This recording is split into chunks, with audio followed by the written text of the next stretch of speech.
Welcome to Sweet Life Beat Life. We hope this video helps. You start by matching the card to the reader.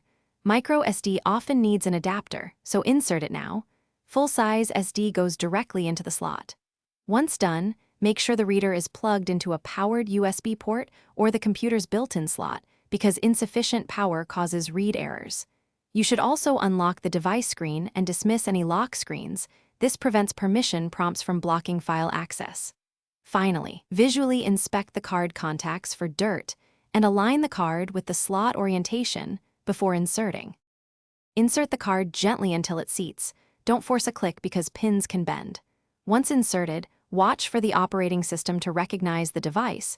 You'll see a sound, notification, or new drive letter appear. If nothing happens, wait a few seconds and check the system tray or disk utility for mounts.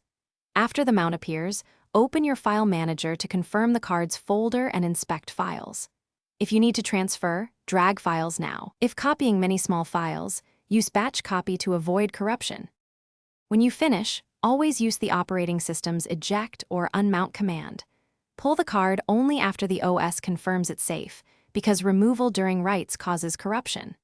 If the card isn't readable, try a different reader, swap the adapter, or use another USB port to rule out hardware issues.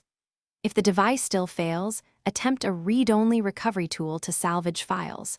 If physical damage is suspected, stop further attempts and consult a professional data recovery service, since continued. Thanks for watching. Consider subscribing if we helped you.